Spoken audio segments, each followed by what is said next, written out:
আমি নারায়ণগঞ্জ ব্রাঞ্চ থেকে বলতেছি, নবাব শহীদুল্লাহ। আসলে আমি নবাব না, এটা আমাদের মানে বংশগত একটা মানে ট্রেডিশন। তো যাই হোক, মানে কেউ অন্যভাবে নেবেন না জিনিসটা, ওই নামটা এইভাবে করা হয়েছে আর কি। আমার আব্বা এইভাবে নামটা রাখছে। তো যাই হোক, এখন ওই আমরা আসছি ফার্স্ট সিকিউরিটি স্থায়ী ব্যাংকে, যে আমাদের 17 তারিখে যে আমাদের একটা স্মারকলিপি দিয়েছিলাম তার ব্যাপারে। আর এছাড়া ঈদের আগে আমরা কেন টাকা পাচ্ছি না, অন্তত কিছু টাকা হলেও মিনিমাম দিতে হবে। তো এই কারণে আমরা আসছি এখানে।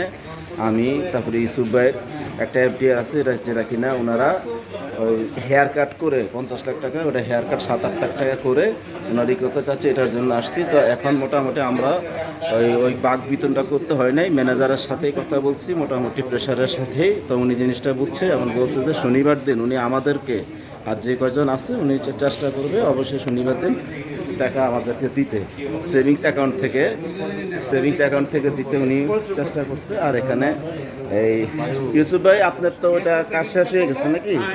হ্যাঁ, ওনার যে এফডিআর 50 লাখ টাকার, এটা উনি নিজে এসে কথা বললে ওই যে ম্যানেজারকে প্রেশার দিয়ে ওনার সমাধান হয়েছে তো ভাই নাজিম ভাই। আর আমাদেরকে শনিবার দিন বলছে যে, আশা দিয়েছে যে উনি আমাদেরকে মানে ব্যবস্থা করবে যারা যারা আছে এখানে।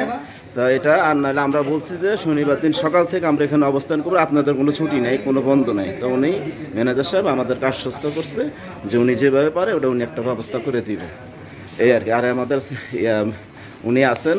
তো ঠিক আছে সাইম সাহেব, বাসার সাহেব, ওকে, আল্লাহ হাফেজ। তাহলে ওইভাবে ব্যবস্থা করবেন, থ্যাংক ইউ, ওকে। তো বাইরে আমরা এখানে চলে গেলাম, বিভিন্ন আমানতকারী যারা আছেন আপনারা এইভাবে বিভিন্ন ব্যাংকে যান, নিজে একাই চেষ্টা করেন, কারণ দলবল নিয়ে সবসময় পারবেন না। তো আমরা আমাদের কাজ শেষ করে আমরা চলে যাচ্ছি। হ্যাঁ ভাই, ওকে, আসেন।